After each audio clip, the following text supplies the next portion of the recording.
Hey, it's Diddy Mars with a video that I feel is very pertinent, particularly to this platform/channel, and wanted to share it with you all. Hopefully, you find it insightful and helpful. I felt like this video also touched home with me because, when you're growing up in families where strong narcissistic traits, behaviors, and elements are generational, you know, that's when you realize that you are being validated and all you felt is being confirmed, by certain health professionals, psychologists, therapists, psychiatrists. Like for me, generationally, grandparents, aunts, uncles, cousins, friends of the family, even siblings and others in the family, display this extreme sociopathic NPD pathological traits. And, it's just passed down. And like Dr. Mate says in the upcoming video you're about to view, these generational habits, traits, and pathologies results in all the trauma that is passed down that you see in children, in illnesses, in autoimmune diseases and conditions. And I've also witnessed this because of the generational traumas that exist. You see this through, all the addictions, autoimmune diseases, and just behaviors that just seem to simulate what the past generations' pathological behaviors were, whether it's lying, cheating, betrayal, just disloyalty, and just no real true union, no real true camaraderie, no real true unconditional love, right? It's all a facade for the most part, even though, through the cracks you would see genuine persons or genuine family members who kind of stand out but turn out to be enablers and just continue to be pulled along by the current, the strong current of family ties, generational curses, and the like. If you watch this video right now, it may touch home with you as well, and it just makes so much sense. Now, if you visit Dr. Gabor Mate, I hope I'm pronouncing his name correctly. If you visit his website, you will find a description that says he's a renowned addiction expert. He calls for compassion when approaching areas of addiction, whether in ourselves or in others. He believes that the source of addictions is not to be found in genes, but in the early childhood environment. Now, he has a book called In the Realm of Hungry Ghosts. It's a best-selling book, and he draws on cutting-edge science and real-life stories to show that all addictions originate in trauma and emotional loss. So I will link you to his website below in the description box so you can read more about it, because he also has like a mastermind class and other helpful resources and sources on his website, so you can check it out a little later. So here's the video. So childhood trauma can be emotional, physical, psychological, but what is the lifelong impact of having a childhood trauma? Trauma affects how you feel about yourself. Generally, the child takes things personally. When bad things happen to the child, they believe it's because they're bad, so they have a lifelong sense of shame. Trauma affects brain development. So the brain circuits that regulate the emotions, stress, body modulation, social relationships, insight, self-regulation, impulse control. These circuits physiologically are distorted in their development under conditions of trauma. And then trauma also gives a person a sense of a world where they don't belong, where they're not safe, where they're not going to find help, and where they have difficulty trusting other people, or on the other hand, they trust some people too much when they shouldn't. So it distorts development in multiple ways. And these effects can be lifelong, and they can lead to physiological and mental illness. And is it inevitable, though, that someone who's suffered childhood trauma will go on to have problems? I mean, presumably some of them don't. It's not inevitable, but the more trauma or the more difficulty you experience, the greater the risk of these problems accruing and then cropping up in adult life. Now, if a child has a traumatic experience, but has a nurturing adult or a trusting mentor or a trustworthy mentor, that can mitigate the trauma and promote resilience. But what we can say is that the more negative experiences a child has, or the less positive experiences they have, the greater the risk as adults along the whole range of health concerns. And it can happen at a really early age, can't it? It You know, can as happen, babies, even in the womb even. We know now from multiple studies internationally that when women are stressed during pregnancy, that has a negative effect on the child's brain development and makes the child more at risk for addiction, mental health issues, behavior problems, and so on. So really the prevention of mental health problems needs to begin at the first prenatal visit by dealing with the stresses on the woman. And we know this from multiple human studies and animal studies in the laboratory. And you bring your experiences to your work, don't you? Because you suffered trauma as a baby. Well, I was an infant, a Jewish infant, under the Nazi occupation in Hungary, in Budapest.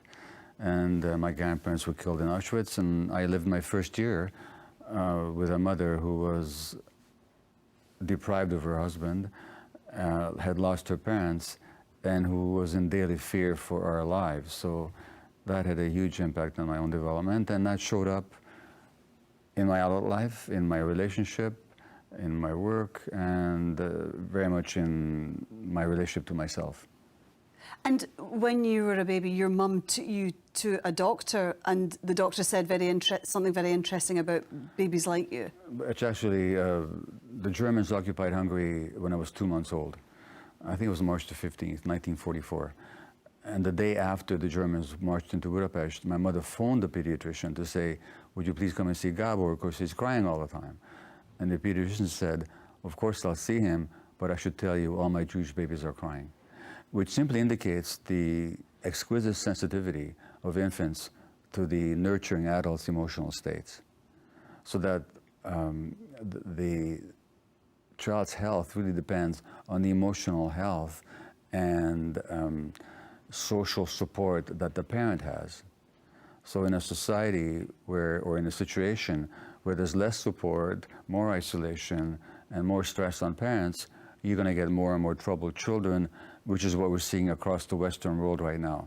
And all these diagnoses that we're seeing with ADHD, which I've been diagnosed, by the way, personally, mental health problems amongst kids, anxiety and so on, the increasing violence, the autism problems, these are related to stress, not bad parenting, not parents who are mean parents, parents who are loving but who are stressed and they don't get the support they need.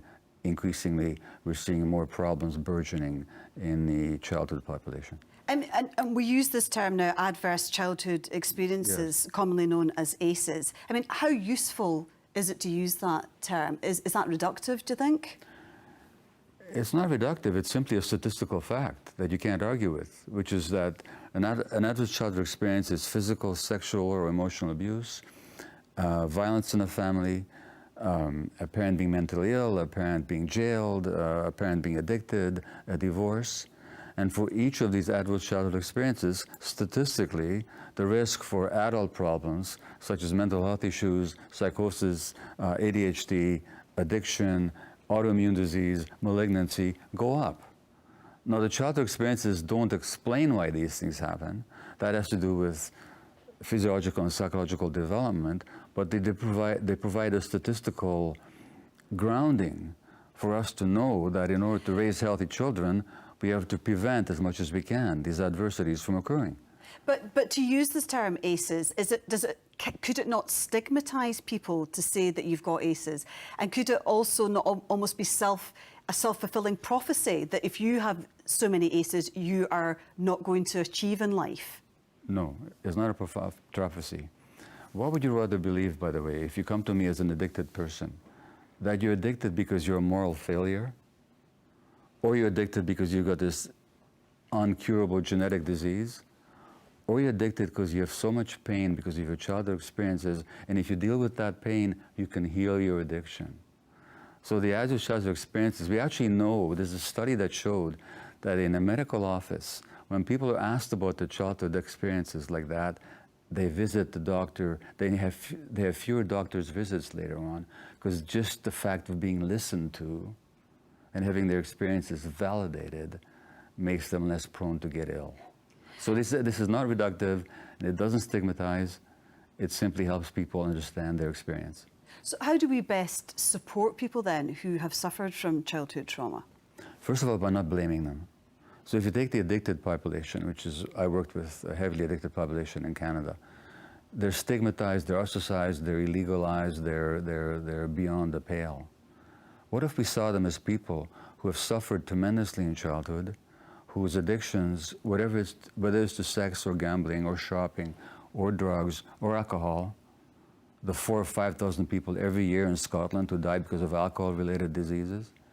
What if we didn't see them as derelicts or as failures? What if we see them as people who've suffered and who need support to heal their suffering, and then maybe they can give up their addictive habits? So this is a very hopeful perspective. It actually means we can do something, as opposed to this unscientific genetic idea that addictions are due to inheritance. Yeah, you say that addiction, it's not a choice. No. But surely at some point it is a choice for everyone. Have you ever met a single person in your life who woke up one morning and says, my ambition is to become an addict, my ambition is to be an alcoholic? But if you say that people don't have a choice, does that not kind of absolve them of any responsibility? I don't say people have no choice. What I do say is that when people are unconscious and in tremendous pain, their range of choice is greatly limited. And not only that, their brains are affected by those early experiences in such a way as to make those drugs highly desirable physiologically. So the idea is, if we want to give people choice, genuine choice, let's give them genuine support.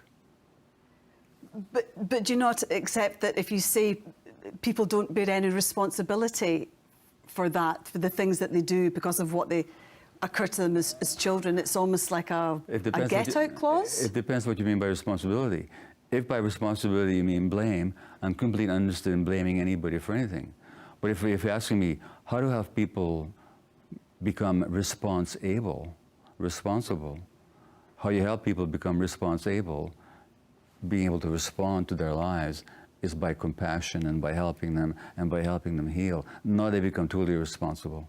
So everybody has to take responsibility. If the person is not willing and capable of taking responsibility, they're not going to heal. So my perspective doesn't remove responsibility, it just supports it, actually. So do you think then that in medicine, doctors should kind of think about what trauma people have been through before, when they discuss their illness almost? And the problem with that is that in Scotland, at least, you get 10 minutes to see your doctor. This is a universal problem. But the main problem is that the average medical student in Scotland, and Scotland is a great medical tradition, as we know, but in Scotland, in the UK in general, in North America where I work and teach, the average medical student doesn't even hear the word trauma once in their training. They don't get a single lecture on the impacts of trauma. They don't get a single course on how to correlate people's life experiences with their illnesses. And so that not only do we have limited time, we also have limited education. And this is not the personal failure of individual physicians. This is a systemic failure that we have a very narrow view of disease and of human beings. Because you think that childhood trauma is linked to autoimmune diseases like diabetes and cancer as well? I don't think it. There's a strong statistical correlation. And we have the scientific knowledge to show the relationship. Because, for example, the more trauma you experience, the more stress you can experience in your life. Stress diminishes the immune, or suppresses the immune system. And it deranges the immune system. And so that, yes, the more childhood difficulties you have, the greater the likelihood of you having rheumatoid arthritis, which also means that when you see the physician for rheumatoid arthritis, it's not enough that they give you pills for the inflammation. They should also talk to you about the stresses in your life, and that will help promote at least mitigation, if not healing, of your autoimmune disease. Have you got case studies to kind of demonstrate that? Multiple. So give me an example of one. Oh, I know people who've had multiple sclerosis, who are typically people who learned in childhood to suppress their emotions as a way of fitting into their families, and therefore they become very nice and people pleasers. And when they realize that they don't want to be that way anymore, all of a sudden the multiple sclerosis gets better over time. And there's been studies showing this in rheumatoid disease. I mean, the whole problem is that we're not looking at the evidence. Western medicine, for all its amazing achievements, and I'm a Western-trained medical doctor, I know how powerfully effective our methods can be. But when it comes to chronic conditions, because we separate the mind from the body, we are not very effective. So are you saying that everybody that gets these diseases has had trauma in their childhood?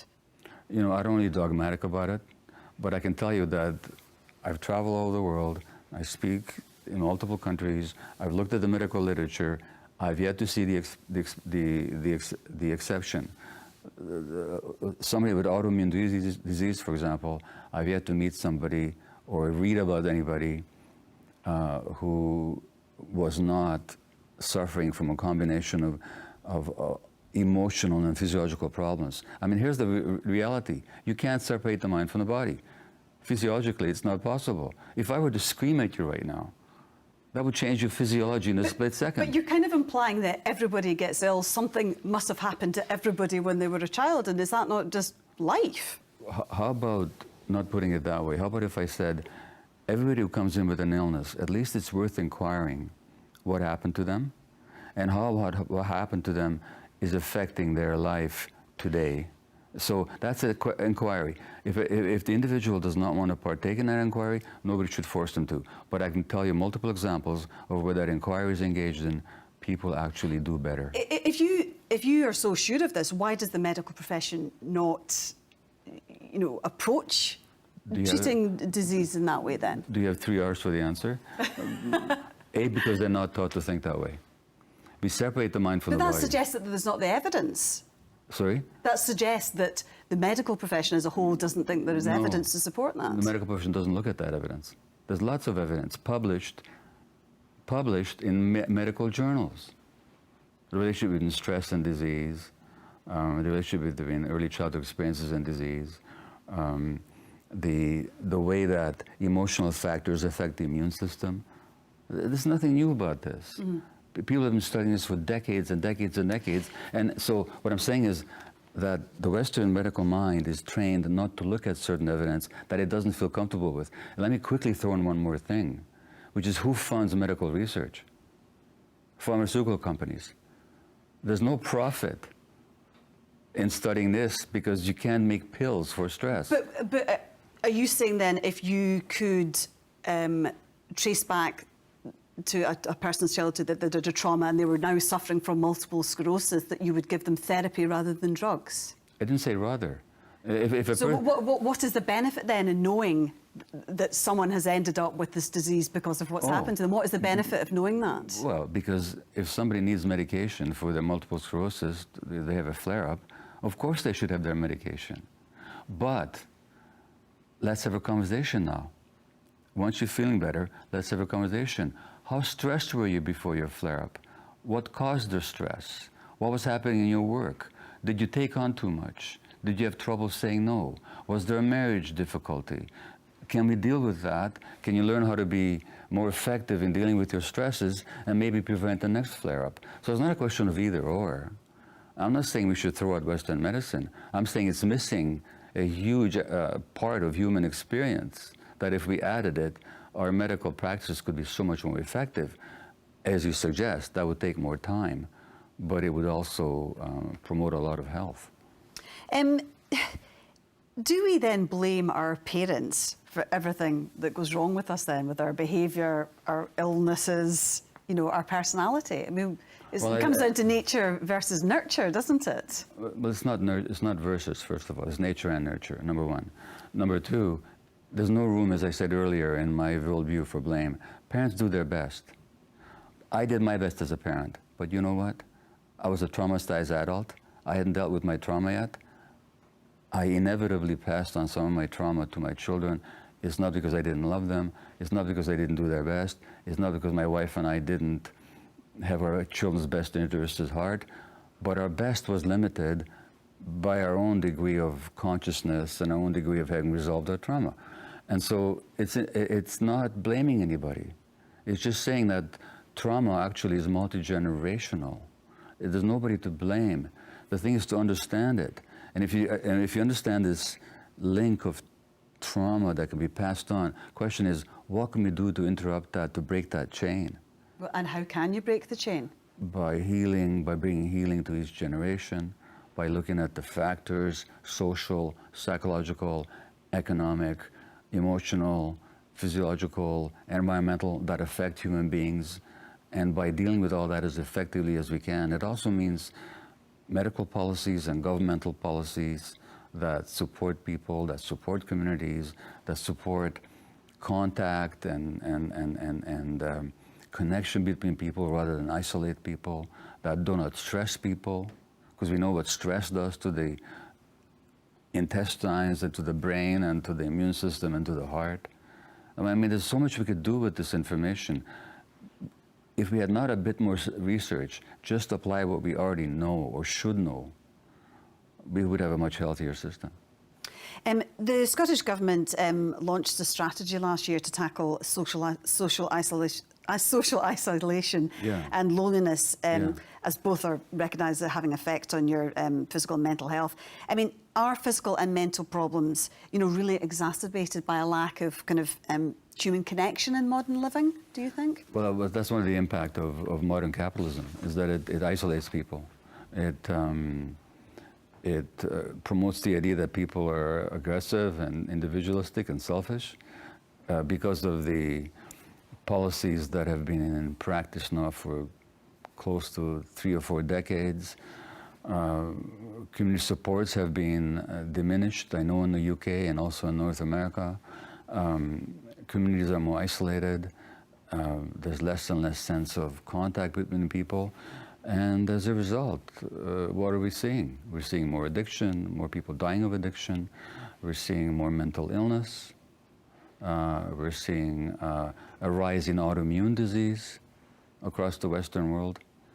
This is what we're seeing. And loneliness, as you mentioned, kills. Because people are biopsychosocial creatures, which means to say that our biology cannot be separated from our psychological and social relationships and our emotions. We're all of a piece. And to be healthy, all the pieces have to be looked after. So, I mean, we don't have time to go into all the things that we should be trying to do, but you talk about how, you know, very early childhood is really critical. Yeah. And in the UK, parents can take up to a year's maternity leave. Yeah. It's much better than America, but not as good as Scandinavia. Should we almost be really, you know, trying hard just at that very early stage to try and make a difference, to try and prevent these childhood traumas actually happening in the first place? Well, you see, if you were talking to a gardener, or anybody who practices animal husbandry, would it be controversial to say that how you plant that seed or how you treat that pregnant animal and their offspring in the very early days will make a huge impact on their adult development? It's not controversial. Why is it even a question? I don't mean why you're asking me personally. It's a good question in the context of this interview. But socially, why is it even a question? It's just obvious that the earlier you start taking care of human beings and the more grounding you give them to be healthy, the more they will thrive and the more effective they're going to be in their lives. And so yes, we need to start very early, as I said, at the first prenatal visit.